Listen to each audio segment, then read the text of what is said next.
We have here an interesting audience made of many students, but also people coming from further away, from Knitra, for example. So many students from here, but also people traveling from some way, and obviously a very distinguished kind of audience in the person of Dr. Asma Lamrabet, who is here and who is honoring us also with her presence, as well as Fatima Mernisi, of course, who made this very beautiful surprise for coming tonight. And Fatima Mernisi, I think you should all know her because she's like our great sister and our great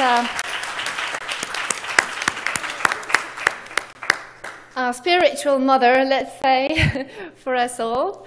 And so let's try and live up to such high calibers. And obviously, today we gathered because of Ziba Mir Hosseini's visit.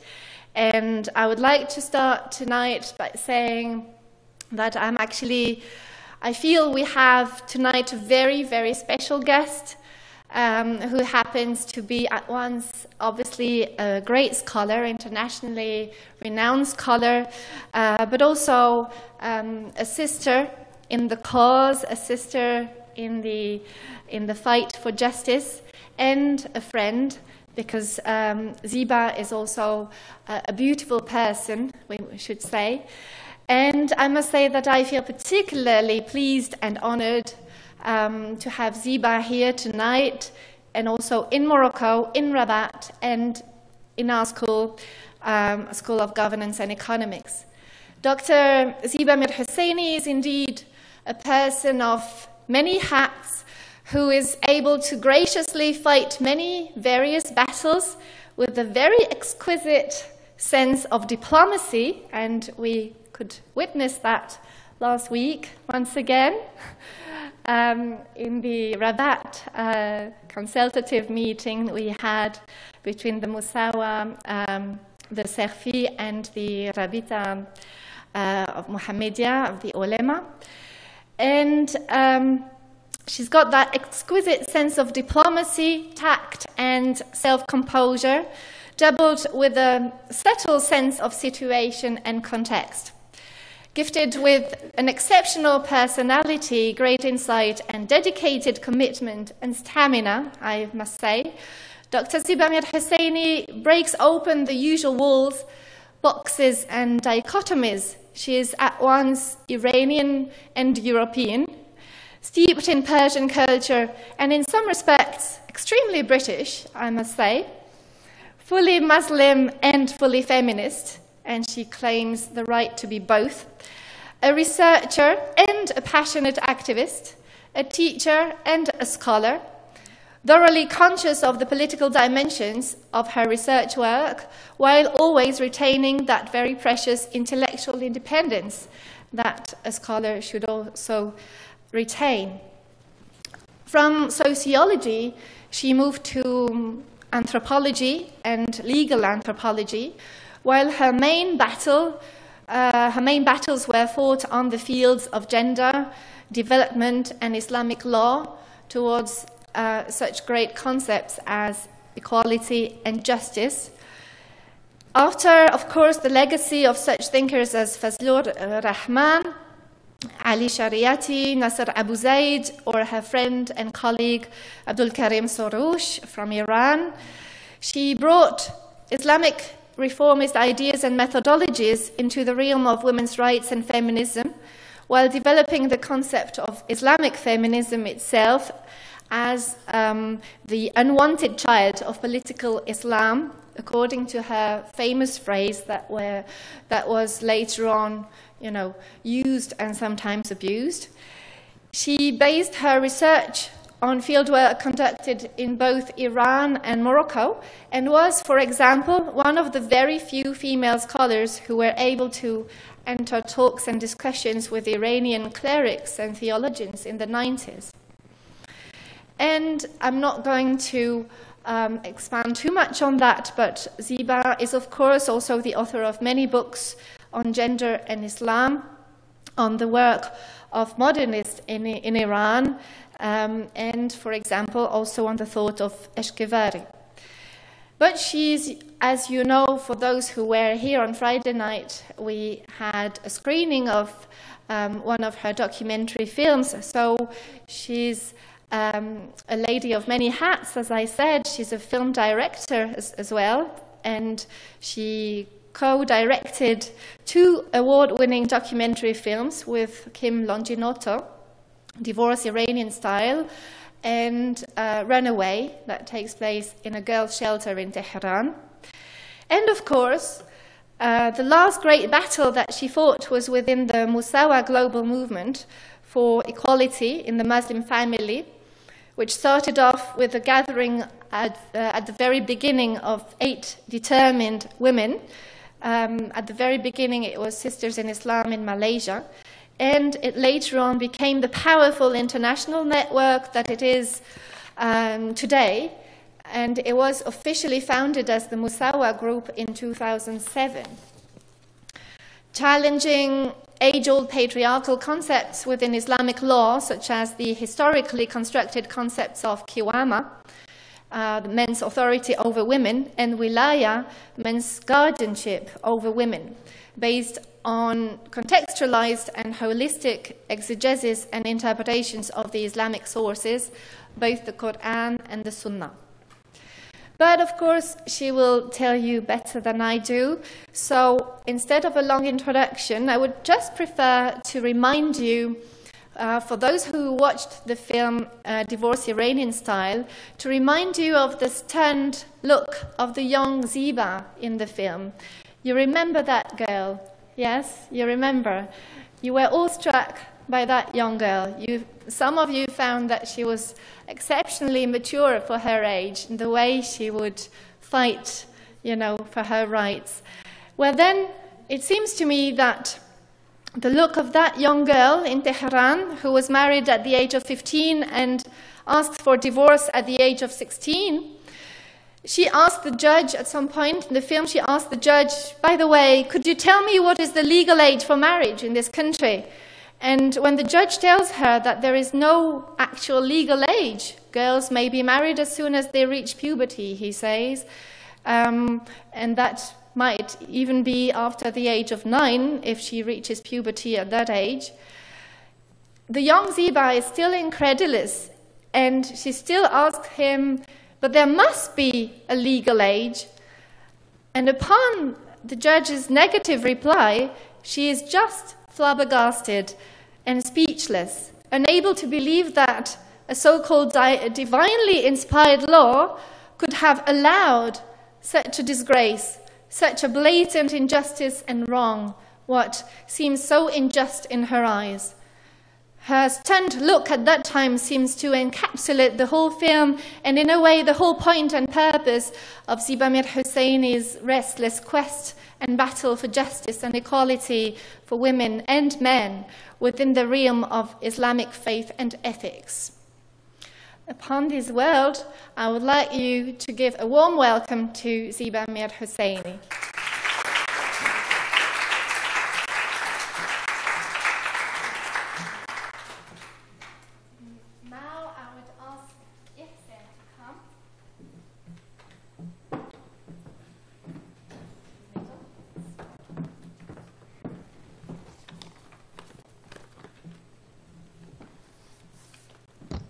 Dear students, dear professors, dear members of the EGE committee, on behalf of all the EGE students, I have the great pleasure to welcome Dr. Ziba Mir Hosseini, who has kindly accepted to address us the subject of justice through equality with us here today.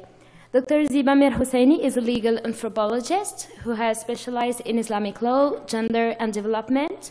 After having received her BA in sociology from Tehran University in 1974, she has completed a research in 1980 as part of her PhD in Cambridge University about changing aspects of economic and family structures in Kaladasht, a district of northern Iran.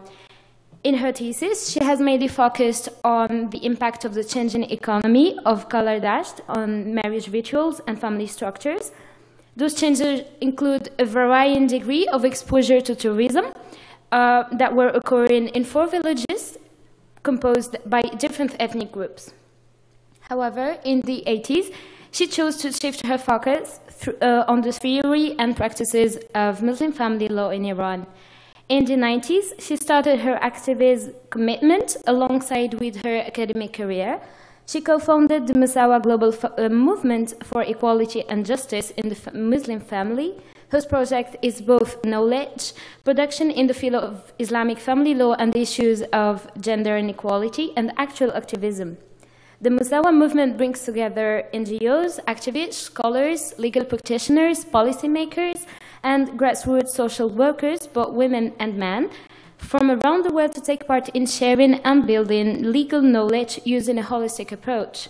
In fact, it tries to bring together principles of Islamic ethics, Islamic principles of jurisprudence, usul al-fiqh, and international human rights standards and frameworks. It pushes towards fiqh reform and legal reforms in legislations based on Islamic law in order to obtain legal and constitutional guarantees of gender equality and non-discrimination, and improve the lived realities of women and men in Muslim contexts. This approach is lacking in other secular feminist movements, which means that they are usually disregarded and ignored by their ulamas and by most Islamic scholars. She has regularly been teaching over the last 20 years at Cambridge University between 1990 and 98, at the School of Oriental and African Studies of London since 2000, and she was also a global visiting professor at the Law School of New York University between 2002 and 2008. Currently, she is a professorial research associate at the Center of Middle Eastern and Islamic Law at the University of London, and also holds a number of research fellowships as well as visiting professorship at several universities. From 2007 to 2010, she has been involved in conceiving and designing a follow-up research project for the Oslo Coalition on new approaches to Islamic family law. The project brought together key Muslim reformist thinkers and anthropologists, legal scholars and activists to explore new approaches to Islamic family law in 3 closed workshops. One was in Morocco in 2007 and in Egypt in 2009 and 2010. She has directed the Musawa Research Project on the historical construction of fiqh concepts of men's authority over women, qiwama, as well as men's mandatory guardianship of women, wilaya, in Muslim family laws. This research project aimed to develop a new contextual understanding of these concepts relevant to women's realities and demands for equality and justice in the 21st century. When it comes to Dr. Ziba Mir Hosseini's publication, I wouldn't probably have the time to cite all of them. However, I would like to mention some of them. In 1993, you have published Marriage on Trial, a study of Islamic family law in Iran and Morocco. In 1999, Islam and Gender, the religious debate in contemporary Iran.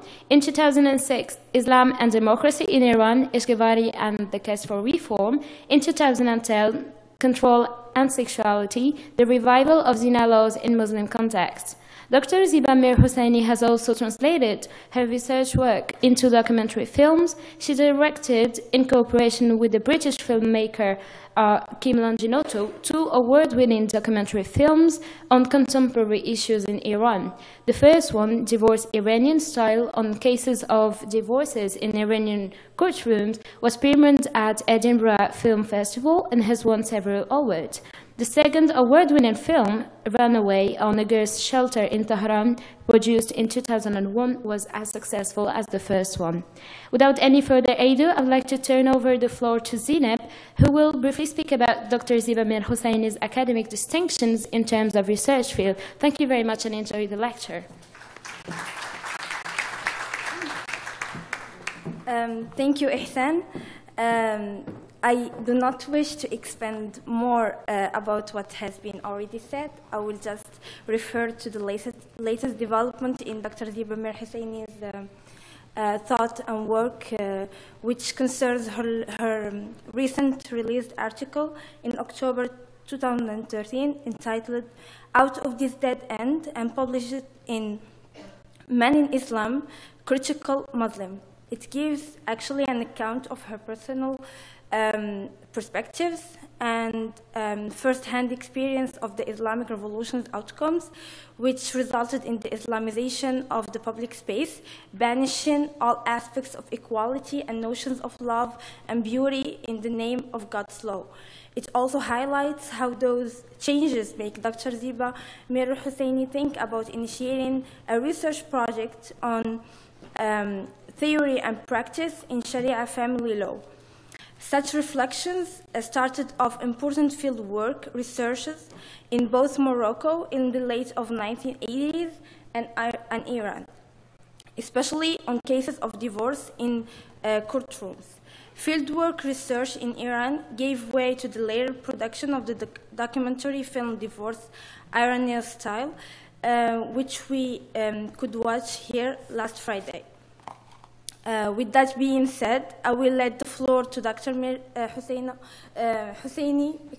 and wish to all of you ladies, gentlemen, and dear college students an excellent lecture, hoping that it will give you the opportunity to take part at an enriching debate at the end of it.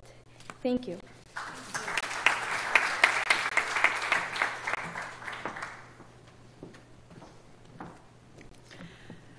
Thank you, Zainab. Thank you, Ehsan, and thank you, Joanna, for this wonderful introduction. I'm actually very touched. And coming here to Morocco for me is like coming home. I spent a year here, which was a very important year for me.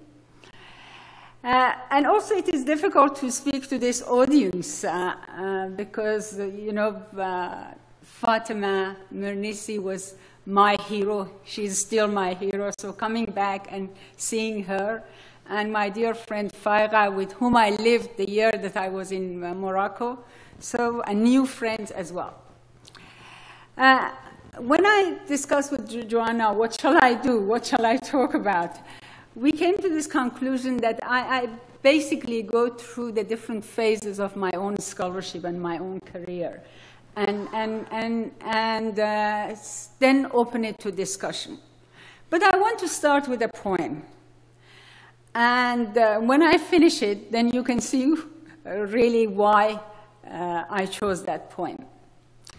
And this poem is by Ahmad Shamlou, an Iranian poet. And in Persian, it is beautiful. The English translation, just please pay attention to the sense. They smell your breath. You better not have said, I love you. They smell your heart. These are strange times, darling. And they flog love at the roadblocks.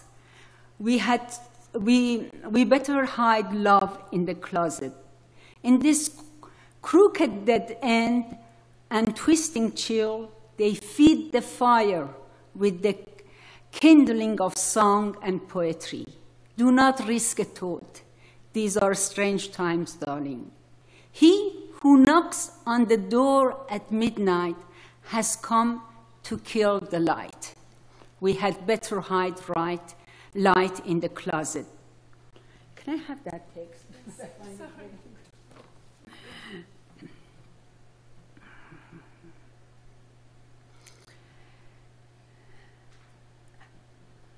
Now there are butchers stationed at the crossroads with bloody clubs and cleavers.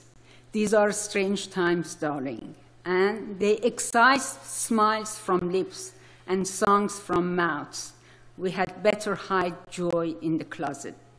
Canaries barbecued on a fire of lilies and jasmine. These are strange times, darling. Satan, drunk with victory, sits at our funeral feast. We had better hide God in the closet. This is a poem by Iranian poet Ahmad Shamlou. He wrote this poem in July 1979, almost 6 months after the Iranian Revolution. And it is actually a prophetic poem, because it really shows what happens when you have religion as an ideology of the state. And in Iran, we had it in 1979. This poem really spoke to me, to women and men of my class and my generation. And in many ways, it became really prophetic. It became prophetic in a sense that when religion and state were merged, and religion, one interpretation of religion became the ideology of the state, you had to hide God in the closet. And you had to hide love. And everything, you know, are so interconnected. In retrospect, you know, now with a hindsight, after so many years, I can say that all my scholarship since then has been a quest to understand why we are in this dead end, how we got into this dead end, and how we can get out of it. And, you know, it's like many, when you start your research, and I always start with a passion, and you go from one research to another. You don't understand why you're doing it, but there is a logic there. And after so many years, I can now see the logic. So I want to talk about my work in terms of turning points, the important turning points in the wider society in which I live, in my own personal life, and also in my own quest for understanding. As Ehsan was saying, I did my PhD in anthropology. I did sociology. When I came to England to study for a PhD, I really fell in love with anthropology. Sociology from the very beginning for me was too abstract, okay? Those concepts, I couldn't understand it. But when it came to anthropology, I could relate to it. So my PhD is in the Department of Social and Political Sciences, and my supervisor was in anthropology, and I basically am trained as an anthropologist. And what I love about anthropology and what kept me in anthropology is the strange, you know, anthropology makes the familiar in your own culture strange and enables for you to see the strange in the culture as familiar. You know, it's a way that allows us to, gives us the methodology to see through the cultural lens and see that we are all the products of our own culture. But at the same time, we had possibility to transcend it and change the culture as well. When I did my research for PhD, which was a very classical piece of research, but by the time I submitted my PhD, it was history. Because, you know, the village, the area that I worked, totally changed. We had an Islamic Republic. It was a different thing. And I was very much for the revolution, like many Iranians, and I went back after PhD to Iran, but then we had the purge of the universities, cultural revolution, and finally I came back to England in 1984.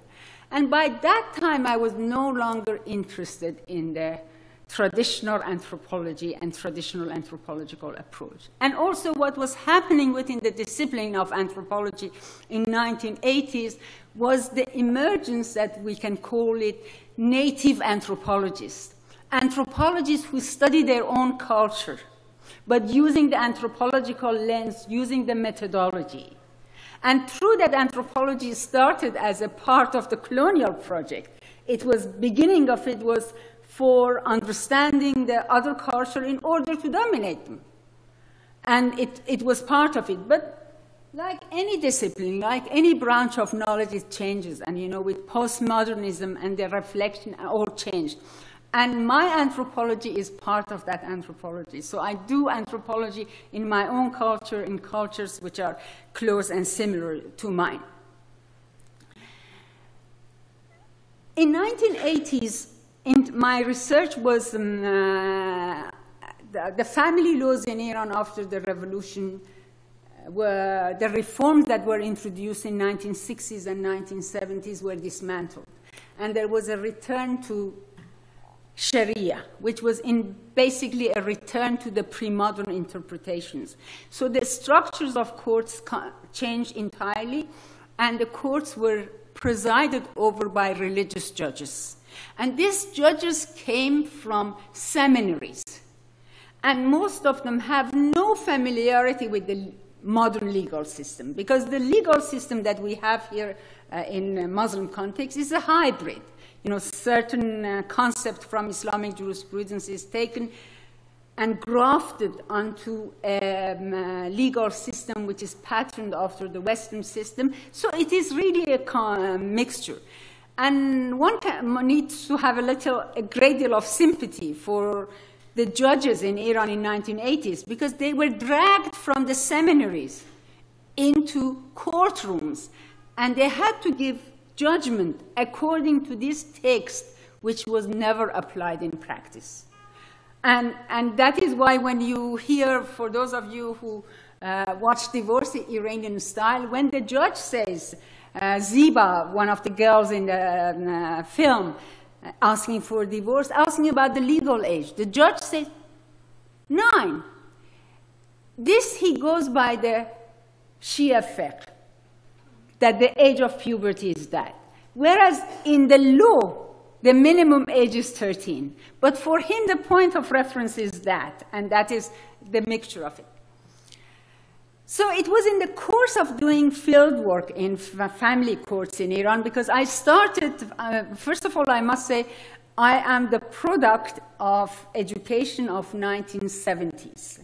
And in 1970s, you know, there was this notion of objectivity. You know, if you are a social scientist, you got to be absolutely objective.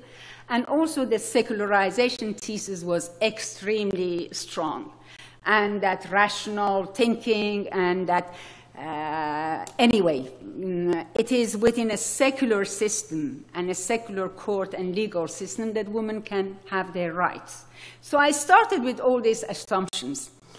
And I did research in family courts in Iran between 1984 and 1988, going back on regular basis and sitting in the courts. And what I could see in that court was really how women were challenging, and how the very elements of law, Muslim law, which gave men rights, could be turned against them. It was a knife that could cut in both ways, and men were as much the victim of the law as women were. So I could see the complexity of it. And at that time, I was based in Cambridge as a research fellow, and I tried very hard to go to Saudi Arabia because I wanted to do a comparison. I never got a visa. I had an Iranian passport, and for many years, 3 years, I tried. And the head of our department, Ernest Gerler, said, go to Morocco. And finally, I came to Morocco, and I came for 1 month in September 1988, and then I thought this is the best place that I can do research. But again, I had an Iranian passport, and nobody was allowed to sit in the courts before that. Anyway, to cut a long story short, I did similar research in Morocco in 1988 and 89. I lived in Morocco for 1 year, and it was the main turning point in my life and scholarship. By that time, you know, it is not easy to be a Muslim woman and go through a revolution like in Iran and not to be angry. So I had a lot of anger when I came to Morocco. Anger towards religion, towards Islam, towards society, towards everything, and towards myself as well. And Morocco, staying here for 1 year, for me was very important. I went to the court. Finally, I got the permission, and I think I was the first person who ever got the permission to sit in the court. And I got the permission, and I spent most of my times in court, and I lived with my Moroccan friend, Faiqa. So I was part of the culture, I was part of the society. And Fatima Mernissi was so generous in supporting and women's movement and activists. And I think I became feminist in Morocco. In a way, you know, before that I was not really thinking about these issues. I knew it, but I could not formulate it. So Morocco was an important year. And what I saw in Morocco was astonishing, was that actually Iranian women were in much better position than women in Morocco. Under a religious law, under a religious court. You know, when I started my fieldwork in 1980, first I started 1980, and in fact I was interested to see what is the impact of dismantling of these laws.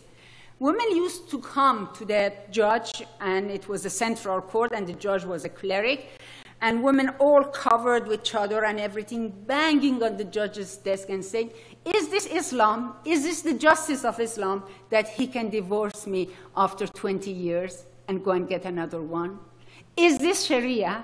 They were questioning the very ethics and justice of Sharia. And they were very outspoken. And these were women in 1980s.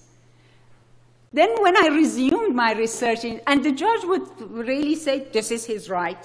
And when I resumed my research in 1980s, no longer any woman asked this question, because by then they knew this is the law of the land. You know, that interpretation of the Sharia is now in the law of the court. But they had the strategies.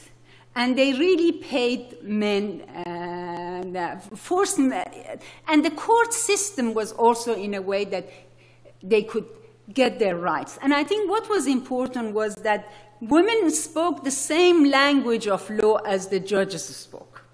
It was the law of the culture, not the law which was only legal system.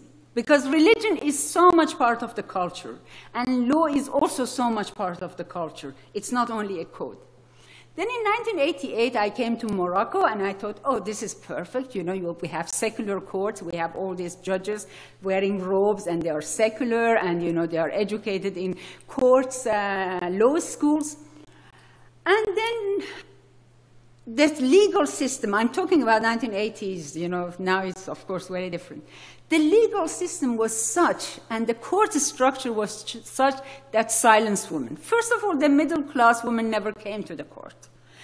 By that time, you know, men just divorced whenever they wanted, just going to the adul. And negotiations between husband and wife always took place in the family or in the lawyer's office. It was not in the court. Whereas in Iran, the negotiations took in the court, because a man could divorce his wife only if the wife agreed to it in Iran. If there was not mutual consent, then they had to come to the court. And then the court became an arena for argument. And women used the court, used the authority of the judge and the law to fight their battles. But in Morocco, there was no space for this. So the women who came for divorce, they were women, most of them were from lower classes. Almost all of them were uneducated. The language of the court is standard Arabic, but a large majority of women did not understand that language. And they could not access the judge directly. It was through the lawyers, the structure of the court and everything.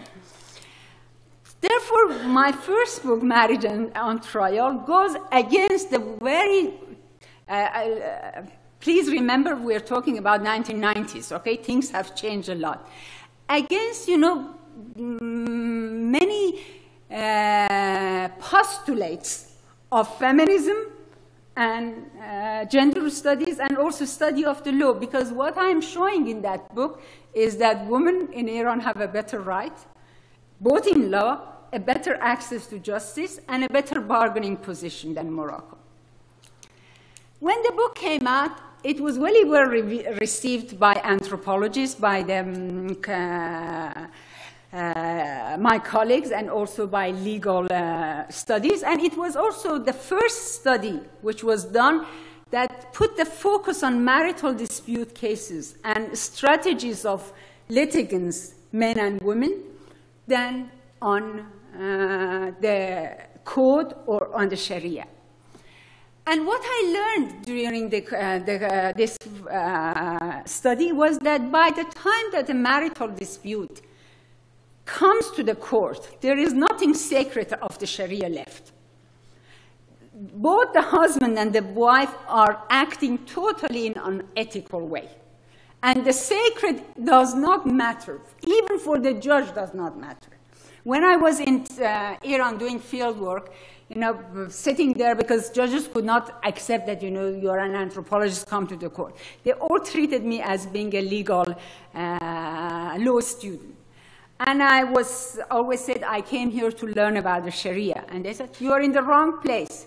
You got to go to the seminaries, read this book and this.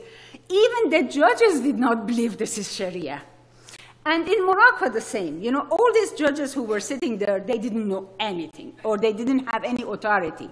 And then, when I went to the Court of Appeal and met religious judges, they would really engage me in abstract argument, principles of Sharia, and nobody engaged on the law. So, what we think it is Sharia family law, it's actually a very secular family law. It is this worldly family law. So this is the main conclusion of my book, that Sharia at the end is an ideology of domination and keeping a set kind of relations. And also my book shows that actually if you work within that ideology and argue within that, you can have a better bargaining position than bringing another language and trying to speak to that. So basically, when I did my research, I did not make a distinction between Sharia and fiqh, or understanding or science of jurisprudence. Because as anthropologists, my court cases were not making that distinction, and I took it as part of that. And then in 1990s, I became really interested in understanding of how gender, how this family law, how notions of men and women's rights are created within Islamic tradition. Because any family law within it has any system of law, family law, be it Sharia or Jewish law or other, a concept of family, a set of relations. And these relations are constructed. And they're constructed by who? By those who define it. And in the Muslim legal tradition, these are the clerics, the custodians of the Sharia. So my research in 1990s was basically about understanding the construction of gender in Islamic legal thought. And I went to, but there is a period in my research which I do not talk about it, and I have not written about it, was that in 1992, I did research among a mystical sect in Iran. They are called Ahl-Haq. The people of truth. And I came to know about them while I was doing my research for my PhD in 1970s. In the village that I lived, they were followers of this, and they are a mystical Shia sect. And it is a syncretic religion, and I became really fascinated. So in 1992, I did a period of research among them in the Kurdish part of Iran. And I always meant to write a book, but it never happened, 4 articles. But it was for me to renew my own connections with my faith as well through that research. Then in 1995, I went to Iran to do research in Qom. Qom is the center of religious learning. And at that time, I was also interested in construction of gender, because things were happening in Iran, and it was the end of the war. There was an opening. There was a women's magazine called Zanan, which literally means women, which we can call it the first Muslim feminists or Islamic feminists. Their demands were feminist. They were arguing for equality in Islamic law on all fronts. And they had no qualms, to call themselves feminists.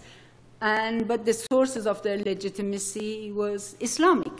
So I was working with this women's group as well, and I started field work in Qom. And I was interested in women's language, how women relate to the divine, how women do their prayers, and women's religious expressions, and how women experience religion. Because what we know of religion is only men. And, you know, there is not much about how women really experience Islam and their approach to the Quran. And I'm not concerned here about the elite. I'm concerned with ordinary women so as an anthropologist. So I spent a few months in Qom, at the Center of Religious Learning, and I worked very closely with a cleric, and I learned fiqh, Islamic jurisprudence, and I also made him familiar with feminism, because at that time the Iranian clerics were extremely keen to understand what is the feminist critique of Islam so they can provide an answer for it. And I became very interested in Islamic jurisprudence and fiqh, which is really a very rich tradition. And again, at that time, I started listening and reading the reformist literature. And one key character in Iran is Abdul Karim Soroush. So Abdul Karim Soroush, and a lot of the work that is produced in Iran, and I think elsewhere in the Muslim world, is not written, they are oral. They are sermons, they are lectures. And at that time, all of them were available on the tapes. So I used to listen to these tapes. And doing my research with women's group, with women in the shrines, and I lived in the family with a low-ranking cleric, and they had only 2 rooms, and I lived there. And they had an 18-year-old son, and I lived there for 1 month, and I never set an eye on this young boy. He never saw me. Imagine how the space was divided through curtains. And, you know, it was a different experience to me. And I had so many prejudices that hijab and covering and curtains and all this are really oppressive. But I could see, you know, how liberating they are, how practical they are. So things were changing in my thinking. And meanwhile, as my cleric friend introduced me to other clerics who were interested on women's question. When Zanan magazine was launched in Iran in 1992, the seminaries in Iran launched a women's magazine. Zanan means women. They launched a magazine called Payam Zan, which is the message of women. And the entire editorial board of this women's magazine were male clerics. There were a couple of women, but they were in a typist and other way.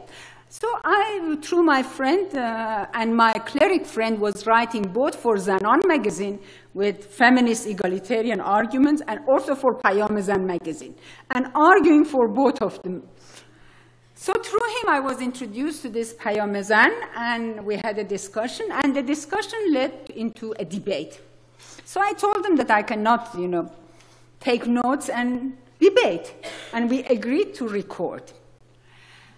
And it continued. Our first debate was in September, and our last debate was in November. And meanwhile, you know, I was reading, I was listening to Abdul Karim Soroush, and I acquired the language.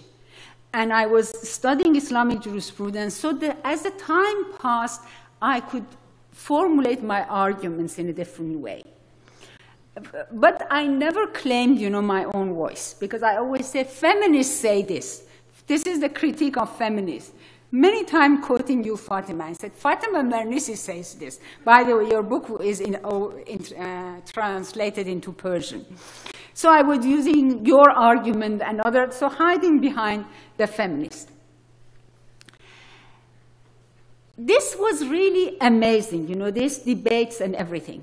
I leave the country with my husband, who is British, all my field notes and everything, and I have my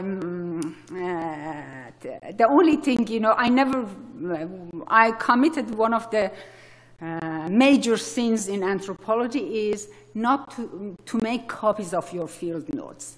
I never made this because I always thought that I'm having it with me. If a plane crashes or something, you know, they go, and nobody can understand this. So I didn't make copies, but I made copies of our debates with the clerics because I thought it might be taken away from me, the tapes. In the airport, our entire material is confiscated. My husband hasn't got anything, I have everything. It was Iran before Khatami time in 1995, and we were so scared to get on the plane, and anyway, we come back to England, and that is a turning point. And sometimes, you know, as an anthropologist, we learn that you go through your field notes, you construct them, you read them, you shuffle them, and you try to make sense of it. And all my field notes were gone. And the only thing which was left was these tapes and debates with the clerics. And that is why my second book became Construction Debates with the Clerics. I went through a very terrible period, and also during this fieldwork, as the fieldwork in Morocco, which was so important for me, that transition, in Iran, gradually this transition was happening. And there is one incident. How much time do I have? 5 minutes. 5 minutes. So I will say that, and the transition was, in the last week of my research in Rome, I spent a lot of time in in the shrine, and the main shrine in Rome is Masum Zahra. And, and in the shrines, there are also the rooms where the clerics give their lectures. And the rooms are open, and everybody can go there apart from women. So my cleric friend told me that come and sit in the veranda so you can listen to what the lecturer is saying. And I knew the lecturer, his work, and everything. So I was sitting there with Zahra, a little girl, 15 years old girl, who was the daughter of the cleric, trying to listen. His son, who was 9 years old, went to the room and everything. And these people who are the guardians of the shrines, they are so rude to women. Women are there, and most of them are old women who are distressed, and they come to the shrine just for a moment of peace. But the guardians treat them really very badly. So it was, you know, all coming together, and I was sitting there, and the guardian came with one of the big stick, which, you know, you scatter flies, and told us, get off here, and get out of here. I ignored him. He came back. Again, I ignored him. And the third time he came back, as you might have gathered, I have a very loud voice. So I lost my control and said, who are you to tell me to go out? I am a Sayyid because I'm a descendant of the Prophet. And if you are here as a guardian, is to serve my Jad, my ancestor, who is the woman. She is the sister of the Imam, and she prayed here. That is why it is there. Who are you doing this?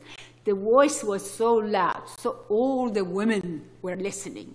And Zahra had never, nobody ever heard that somebody could talk like this to a guardian. He backed off, and he apologized and went away. And that was, with all this anger, for me, the transition. By then I realized that I don't want to be outside. I want to fight from inside. And that was a shift for me. That was the great shift. And then I lost all my material. And when I recovered from my depression and shock and everything, so my second book is about my debates with the ulama. But now I put myself in the book. I write it as a Muslim woman in search of understanding of her tradition. Because I need to understand my tradition, my religious tradition and faith. So the book is all about this, the different thing. And the third phase of my work, which is my current phase, is working on what I call a feminist and egalitarian jurisprudence. And my aim is basically to bring Islamic and human rights framework together and Islam and feminism together. And I will be brief and short on that, is that... But you have to tell us about your contacts with Asia. Yes, yes, I have. And then, you know, in 1990s, later, I went into filmmaking, and filmmaking was very important because the films were commissioned by British television, and I made it in collaboration with a British filmmaker, and both of us were mad about the present representation of Muslim women in Western media. And both, I was critical, but my criticism were not the same as the British media.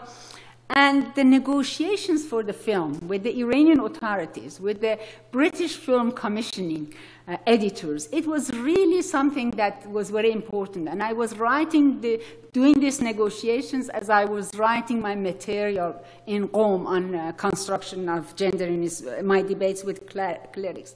And it was then that I really realized that, you know, the contradictions, the problem is inside me as well. I could not bring together the different sides of my identity, my feminist identity with my Muslim identity. And that was really a big realization. Then after that, working with Kim Longinato, I really became interested in collaborative work. And in 2001, I started collaboration with Sisters in Islam. Sisters in Islam is the first women's group that started in Malaysia in 1988, and they became an NGO in 1990 that worked simultaneously on Islamic and human rights framework. And I went to Malaysia for the first time in 2001, and it was entering another universe. First of all, you know, I come from Iran, and also all my research have been in Morocco and different Middle Eastern contexts. And the antagonism between secular and Islamic feminism is amazing. And when you go to Malaysia and Indonesia, it's not there. And by that time, you know, I was a pariah. I had no place in Islamic studies because of my approach and work. I had no place in gender studies because basically how could you be a feminist and also work within this framework? And that is really the reason that I went freelance, because this is, you know, all institutions of learning have their own tyranny. They all educate you and socialize you to think in a certain way. Clerical religious education in the same way, and also secular university education in the same way. This is not bad, okay? Because what we learn is the procedural method, how to reason, how to have arguments, how to acquire knowledge.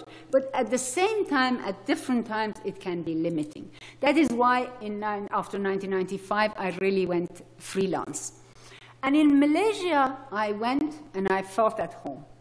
I did not have to justify that why I'm doing this. I was accepted by people. You know, even my family think, and some of them still think that I'm crazy, why I'm doing this. And many friends always tell me that you are an intelligent woman. How could you really work on Islamic feminism? For many of them, it is contradiction in terms. Therefore, when I went to Malaysia, I really felt validated because they were thinking like me. And that was the beginning of collaboration with Zaina Anwar and Mustafa. But Mustafa really is another story, perhaps another lecture. Thank you.